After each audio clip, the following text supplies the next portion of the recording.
Hi, this is a quick disclaimer so you know what you're in for, because I know that a lot of these things might actually not be good for your mental health.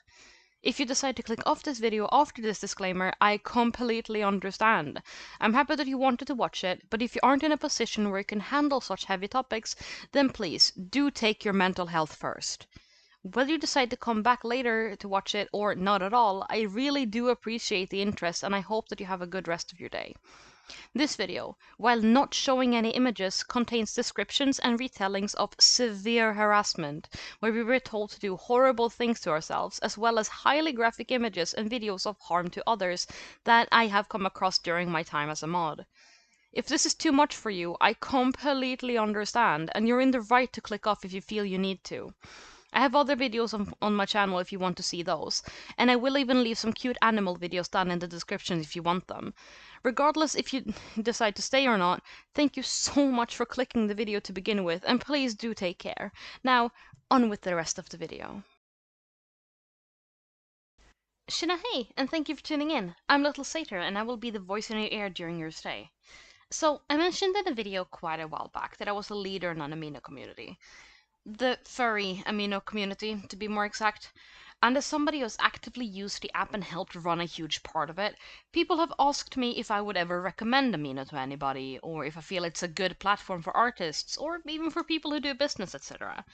All of which are questions I hope to be able to respond to more properly now, without having to be careful about what I say, since I have now retired from my position after a very long break due to my mental health, and I, at the moment, have no plans of returning to that anytime soon.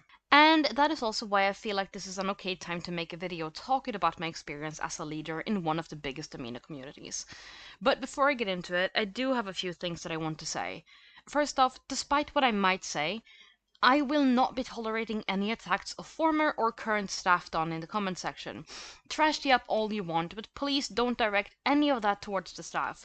I understand there are people who are mad at them, and me as well, for that matter, for banning, striking, or warning people for breaking the rules, but I'm not interested in taking those discussions with you, and as I get further into this, you will probably understand why that is. And not to mention, I'm friends with some of the current staff. Not all, no, but some. And I will not stand for mean comments aimed at my friends. We good? We good. Nice. Now, when all of that is settled, let's get into the actual meat of this video. I applied 3 times to become staff on Furry Amino before I was accepted. I was actually one of the people they hired after they raised the age requirement to 18 plus, and when I was accepted, I was more than excited.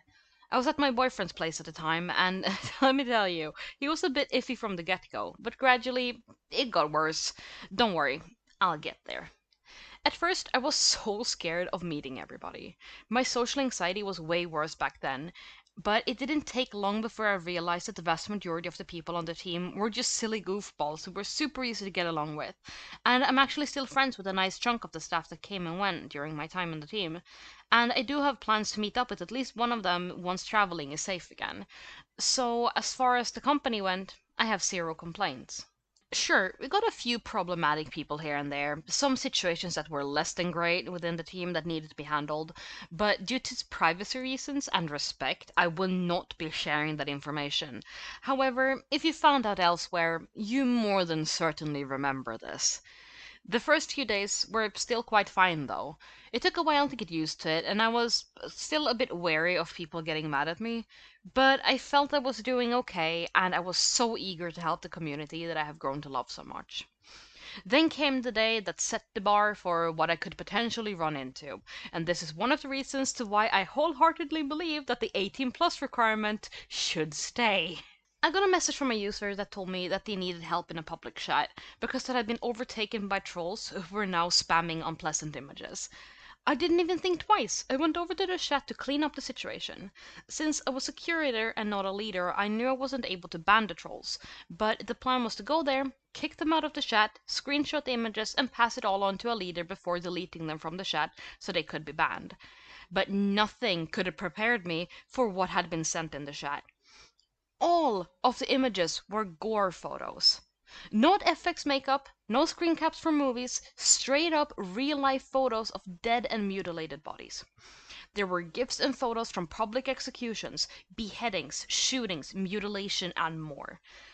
As I stated in my previous video as well, I suffer from hemophobia, which means that I don't handle blood and gore well, so all of this was too much. I tried, but after just a few seconds in that chat, I felt a panic attack coming, and I needed to go and ask another staff member to help me handle it. Luckily, there were others online to take the case on for me while I was shaking and crying hysterically from what I had seen. I almost left then and there, but I decided to stay. And while these situations weren't at all a common thing, this wasn't the last time I had to look at extremely graphic gore images sent by trolls. See, my stay on the team, while I did for the most part enjoy it, was still a series of awful moments that I had to deal with, and it just kept going from there. I remember there was a time before I was promoted to leader, I was the only staff member online at the time because it was midday for me and we severely lacked staff in my time zone. We had a troll who found a way to spam the app with highly unpleasant messages. I did my best to delete them while I was sitting and waiting for a leader to come online to ban them. I had disabled around 20 or so of their posts when I got a message about it. Now, this in itself wouldn't have been an issue if they didn't decide to tell me the way that they did. The message I received was something along the lines of, "Are you actually fucking blind and stupid? The app is being spammed. Just ban them. Oh my god, how fucking hard can it be?" I was stunned. All I could tell them was that I couldn't ban them and that I was trying to delete the post as fast as I could, and they snapped at me again and called me stupid for not handling it fast enough because the posts were coming in faster than I could delete them. Luckily, I only had to deal with it for about half an hour or so before a leader came online and could actually finally ban them. Reports like that weren't uncommon either. During the years that I was on the team, I got several messages like that. People calling me blind and stupid for not handling a post the second it was put up, or because I didn't delete a post that was put up while I was asleep. I got quite used to the abuse from these people though, and I learned to brush it off for the most part. I convinced myself that they were mad at the situation, not at me, but it never really stopped. I also had people come at me for banning somebody I had no clue who they were. They said that it was their friend and that they had done nothing wrong, and when I looked up the person, they had actually done something really bad and had been banned as a result of that. And when I tried to explain, I was attacked, told I had no compassion and that I was lying and that I didn't know how to do my job. But even then, I still tried to take it in stride and just brush it off. Now, will I try to tell you that I never made mistakes, and that all of the anger was completely out of line, and that I never deserved to be told off? No, of course not, because I know that I made mistakes. Plenty of them, in fact. And a lot of people were quite chill when they explained said mistakes to me, and I just had to go have an extra look at what I had done, and I fixed it. It was usually a quick fix, and most people were happy when I apologized and resolved it for them, but others were not quite so forgiving. I had to deal with the backlash from things I didn't even do, or rule changes that I didn't agree with. But I think one of the worst things with that was that as soon as I became a staff member, I was no longer welcome in the community by the other members. I just wanted to hang out in public chats, make friends, commission people, and have a good time like everybody else. But as soon as I got that little badge next to my name that showed I was staff, I was no longer welcome. People either told me to leave or just stopped talking altogether until I left. Comments like, "Why is there a staff member here though?" were thrown at me every time I entered a chat. And a former friend invited me to a private group chat actually, and I was forced to leave just as fast because two-thirds of the people in there were very vocal about how much they didn't want me to be there. They didn't even try to get to know me as a person, but instead they just decided I wasn't welcome before I had even said a word.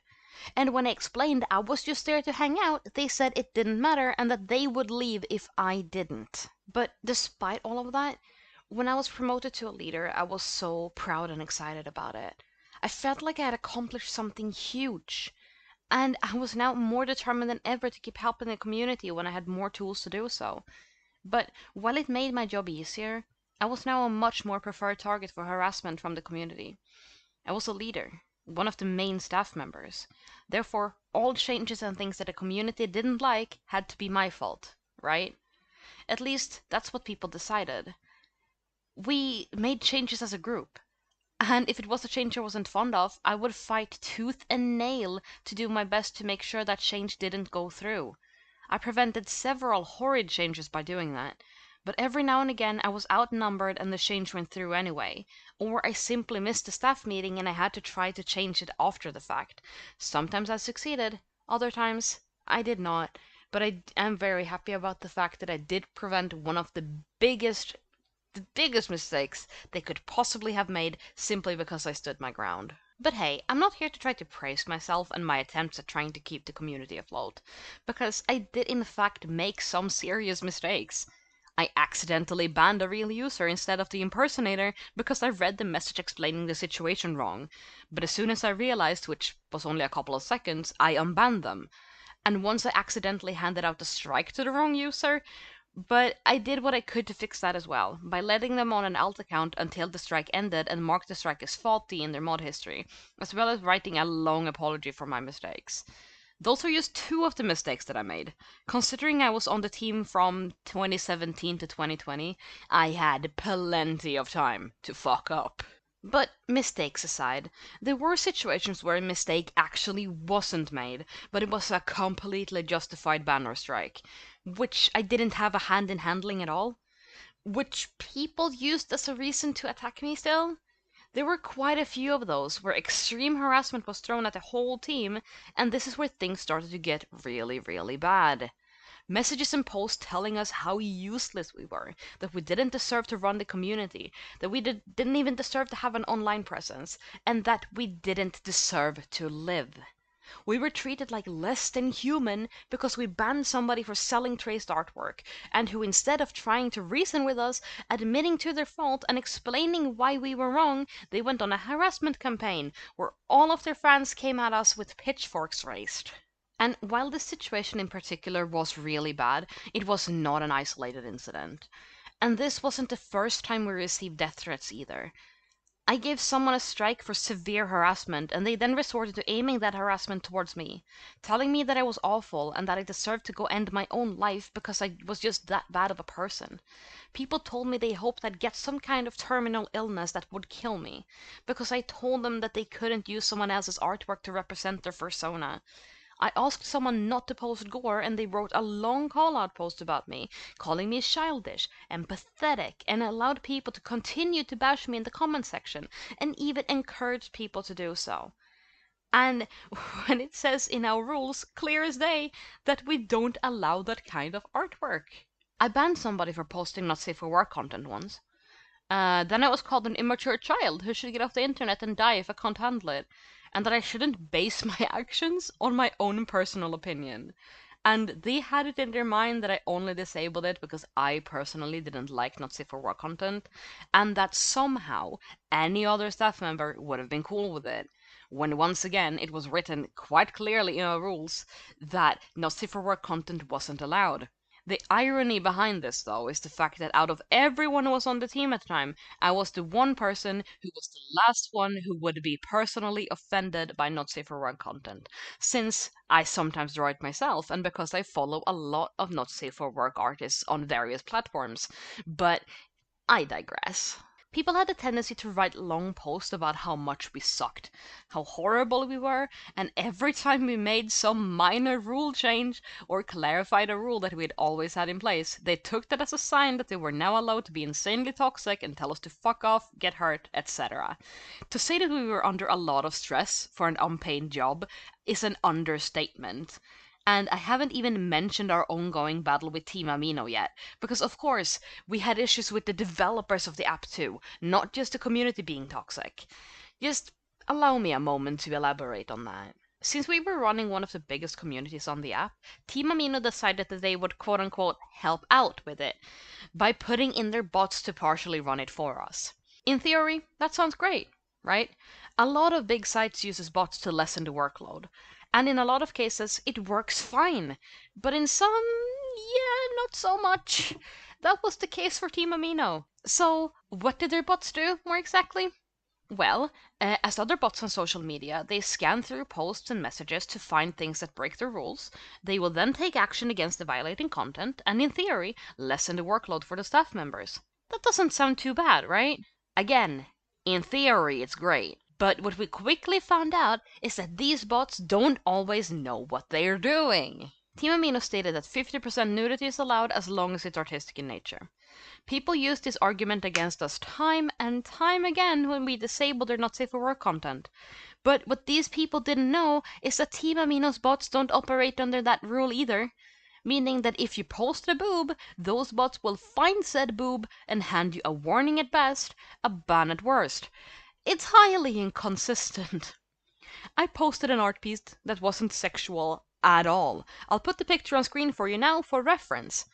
I sent this once in a private group chat, which we used for our staff Secret Santa event that year, and as you can see, while she isn't wearing clothes, she doesn't have nipples or a slit. So, in other words, this is completely clean. I received a warning for it because their bots picked up on it being sexual content. Luckily, I was able to appeal it and they removed it. And now, recently, people have been able to appeal even the strikes they falsely received for completely innocent artwork, but it hasn't always been that way. We first saw this happen when a user got struck and then banned for posting art of their slightly chubby persona who just happened to have an unclothed version of their reference sheet to show off their markings properly. Just like my pictures, there were no nips or slit included. We thought this might have been an isolated incident because we didn't hear about it happening again. For a while, at least. We didn't know then that this was the calm before the storm that was about to hit. We realized that this was a problem after a fellow staff member received a strike for this type of artwork. They messaged us all on Discord and told us that they got a strike and didn't understand why. We had them send the latest messages and images that they had sent so we could look it over and see if we could possibly figure out what had happened. And the last image they sent was one of their sonas, which also, while not clothed, didn't have any naughty bits showing whatsoever. They tried to appeal the strike to Team Amino, but they wouldn't budge. They sent them an email and asked for an explanation. They got back a message that read something along the lines of, "We are not responsible for the actions staff in each individual community take. Please speak to them to get this resolved. Also, please note that they may set up specific rules and enforce them as they see fit. Thank you." Even though they had been very clear that the strike came from them, not from us. They submitted a trouble ticket to try to get it resolved. Same response. They tried again. Same response again. We all had enough at that point and took it upon ourselves to message Team Amino. We received back a message that read, "We do not discuss the punishment of other users due to privacy. Please ask the user in question to come to us for assistance."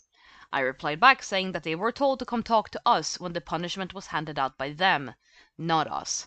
And if they don't want us talking to them about it, they should speak to the affected user in question instead of sending them to talk to us. I got no response. And you also can't forget the situation where a user got banned for sending a photo of a corn dog. Yeah, you heard me right. A corn dog. And when a staff member sent it as proof that they had done nothing wrong, they received a warning for the same image. Luckily, Team Amino reversed both, but that shouldn't have happened at all. Then came what I like to refer to as the mystery ban era. And holy shit, did this mess us up really bad. It's quite self-explanatory what happened, I'd say, but if it's not, allow me to explain it from our perspective. So, if you've never been staff on Amino before, and honestly, I don't blame you if you haven't, all users have a little menu that staff can open to view their mod history. In there, everything is logged. Like if they were banned, unbanned, warned, hid, struck, etc. All of which have a little note next to them which explains what happened. At least we use that to identify what happened in case they try to come back for a ban appeal, and to also log their previous behavior to take into consideration for new incidents that happen to involve them. This is important, both so staff know what's going on, but so that we can explain to them why they were banned. So, as I mentioned, Team Amino runs the community with their bots and sometimes handles cases for us, right? Usually they would put some small note, like something along the lines of, "This user was banned for sexual content," or something like that. Nothing too in-depth, but it was still an explanation nonetheless. Then came the mystery bans. I had this one user come to me and ask me why their account was banned. They explained that they had done absolutely nothing wrong to deserve it and that it was completely faulty. Me being a bit skeptical had heard this a million times before, where somebody comes back with an alt account, says they didn't do anything, and when I looked into it, we had proof of them sending dicks in a public chat. But I went to look up their account, opened their mod history, and there was nothing. And by nothing, I mean it said that they were banned by Team Amino. But there was not a single word in said mod note explaining what could possibly have happened. I sent this to the other staff members who were all equally confused. None of us knew who this person was, and their mod history up until that point had been completely clean as a whistle. I had to apologize to the user and tell them that I had no clue what happened, but that it was Team Amino and that they didn't explain why. So we just allowed them to make a new account since we couldn't verify or deny if they had actually done something wrong. This was the first time it happened, but most certainly not the last. Another staff member's friend ended up getting mystery banned repeatedly. The last account she made was banned before she even managed to join the community. Once again, her mod history was clean up until this point. This kept happening over and over and over again, and you'd be surprised to hear that this is in fact still an issue. The amount of backlash we received from this, the amount of harassment I had to take in PMs because I couldn't explain why somebody was banned, not even when I sent them a screenshot to show what I was talking about did they calm down and listen to me. Because that's also another thing with Team Amino's actions. They are irreversible. We as a staff team aren't able to undo them. And they also changed the way it works now, so staff can't even see the content they disabled. So we won't know who someone is if they were banned by Team Amino. We wouldn't be able to explain to somebody why their post was taken down because it was blocked from our view as well. And in turn, making our work 10 times harder than it ever needed to be. Team Amino worked against us in every way possible. Sure, they gave us tips in the very beginning where they told us how frequently we needed to feature posts, they suggested that we host events more often, etc. But now it takes a hell of a lot of persistence to even be able to speak to a human. They did at one point reach out to the agent we had at the time to discuss some things that we wanted changed. She was invited to a 3-hour-long phone call with them. She explained all the issues that we had, things that didn't work, things that the user base needed, such as an easier to use help center where people would actually listen, people actually looking over strike and warning appeals, among other things. They claimed that they listened and that they offered up a lot of suggestions and promised us certain changes to help us. Would anybody be surprised if I said that this was in 2019 and that not a single thing has been done yet? For a moment, they had a community run by Team Amino where you could report bugs and get direct help from actual Team Amino representatives, but they shut that down, fired a bunch of people, and went back to their automated responses. They don't take anything people say into consideration anymore. Not a thing. They don't communicate, even with the agents of the largest communities. They won't let us in on anything. But there was this one situation in particular that really made me realize just how little they actually care. As if what I just said wasn't enough. I had to go on a very long break. My mental health just completely tanked, and I had to step away for an extended period of time to take care of myself, with the plans to return when I was more fit to handle angry children again. I don't want to go into detail, but let's say that being in an environment where I knew that people would attack me just for existing was just not at all a safe place for me. So I had to take that break. I ended up being on said break for about 6 months. I explained my situation briefly to our agent, who was reluctant to let me stay on break for too long, but allowed me to have 1 month. Then here comes the bot invasion, before I'd even been on my break for a week. Didn't think I forgot about that shitfest, did you? For those who didn't see this go down, someone created a bot system that caused about 50 bots to join the community every 10 seconds or so, and they posted images and links to porn to everyone who happened to be online with their PMs enabled. We had to ban them as fast as possible, and due to how understaffed we were, I had to ask for my mod tools back so I could help. I didn't think it would be that long of a battle, but when our collective number of bots added up to over 3,000, we were starting to get concerned. If we put our phones down, we were overrun again. If we were all offline for even a moment, we would come back to hundreds of bots. Several other communities resorted to temporarily locking, so they would have to have people request to join to avoid having to deal with the porn spam. So we decided, hey, maybe we should do that too, just to be safe. After all, we had to temporarily promote people to leader to be able to handle the massive amount of bots. And even with all hands on deck, we were working our fingers to the bone and still couldn't keep up. Stating it was a stressful situation was an understatement. I had to have my tools taken away at one point because, again, I wasn't well at all and I shouldn't have had to deal with it, and just the stress of it drove me into a full-on mental breakdown. So locking it felt like the best option. But when we went to do so, we got a message that said we needed to receive permission from Team Amino to lock the community. We found this a bit odd, and we tried again. Same thing. Our agent tried to do it. Same thing there as well. I went to another community I actively use and asked their agent how they did it and how they got permission from Team Amino to lock. They said that they didn't need permission and that they just locked it. Again, odd, but sure. Would play their game then. So we sent an email to Team Amino and explained our situation and that we would like to lock the community to spare the staff from the mental torment of dealing with such a massive amount of bots, or that we would like to see some kind of verification captcha so it wouldn't be that easy for bots to just sneak in and do this, because there was nothing you needed to do. Just sign up and you could do whatever you wanted. No verification needed. So they were pretty much asking for that to happen. We got back a response from an actual human, surprisingly, and the reply we got back was not what we wanted. And this is paraphrased, because I did not see this email, but I had it paraphrased to me. Locking the community won't solve this issue, so we have denied your request. We are aware of this situation and we are working to figure out a solution. Please be patient. You're more than welcome to keep banning and flagging these bots until it has been resolved. Thank you. I still to this day don't know in what world locking it wouldn't have solved anything. We were stressing ourselves to the point of anxiety attacks because of this, and we were just expected to deal with it. We kept flagging, yeah, but the amount of bots that they banned when compared to the amount we banned, it wasn't even close. We were up to at the very least 25,000 bots at this point. Their bot got about 10 every other hour or so, and that's being generous. We had this issue for weeks before they somehow managed to figure out the issue and got it resolved.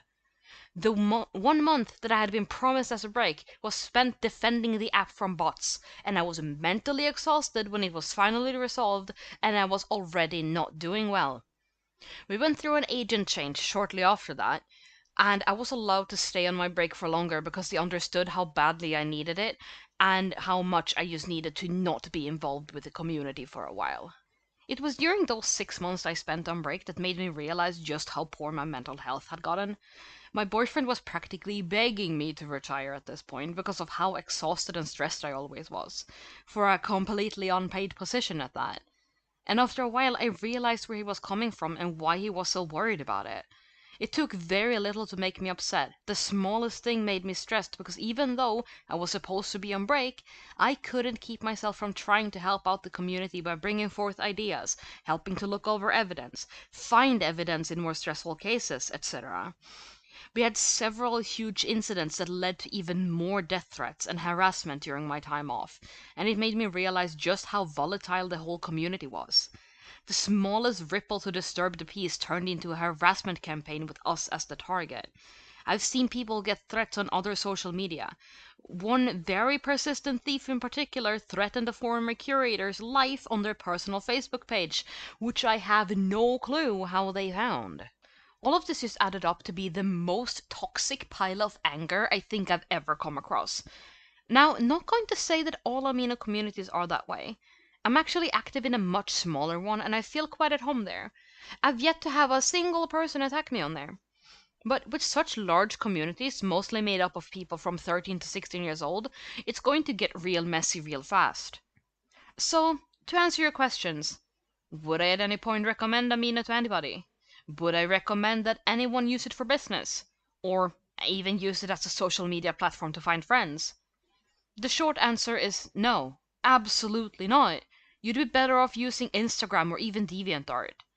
I've had other issues with the app as well that's not even staff related, but I wouldn't want anybody to stumble into it and have to deal with half of what I've had to deal with.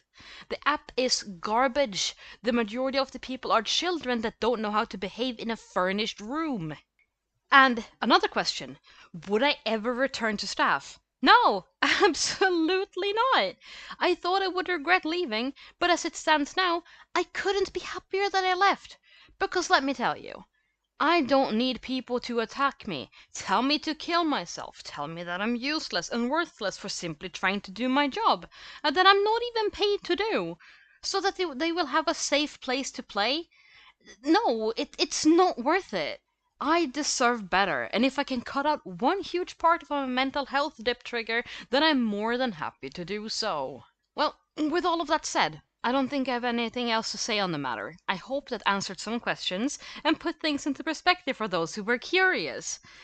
As usual, my socials are down in the description if you want to see more of my stuff. I'd recommend Instagram or DeviantArt if you want some clean art without my blabbering. If you're over 18, my Twitter would be the best place to go. Well, that was all I had for you lot today. Thank you so much for tuning in and listening to me ramble. I really do appreciate it a lot. I hope you guys have a wonderful day or night. Stay safe, be kind, watch your hands, and take care. And I really hope to see you in the next one. Head out.